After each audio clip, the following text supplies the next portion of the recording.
ای طاهره چې د آه د خولې نه وځي د دې سترګو د دې رب نه ورته مخکې معلومیږي د میږي د خپو کشاره او تر عرشه وررسیږي ته که وایې چې به پټ شم خو داسې کله کیږي د میږي د خپو کشاره او تر عرشه وررسیږي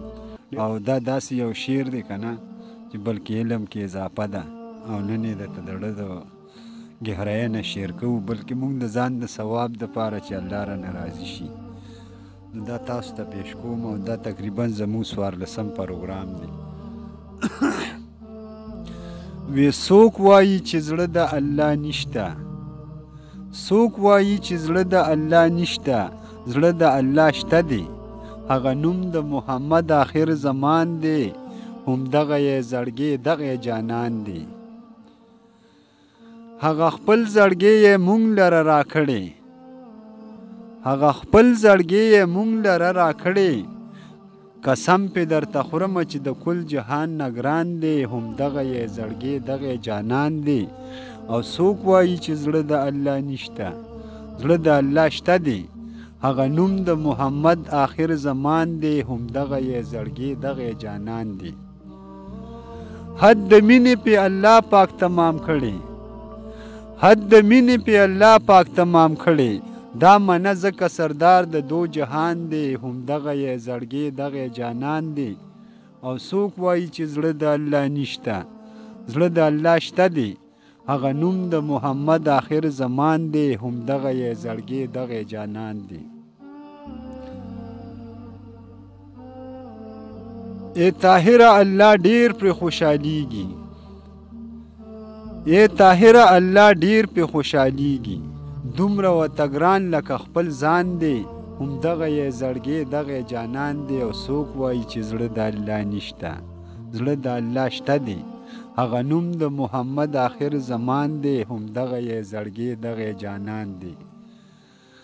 ډیره ډیره مننه اوس ته بل شعر وایم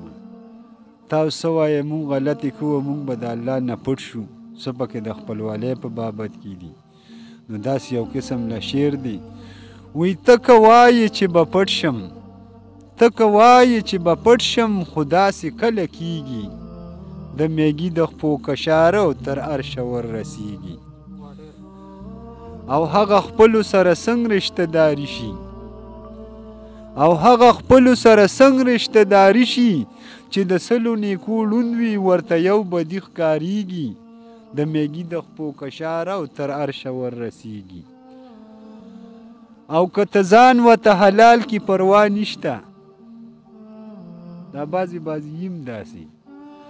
که ته ځان ورته حلال کې پروا نشته دی د چرګ غونته په یو اګی نازیږي د میږي د خپو کشاره او تر عرشه وررسیږي ته که وایې چې به پټ شم خو داسې کله کیږي د میږي د خپو کشاره او تر عرشه وررسیږي باریک بین دی په هر څه لري قدرت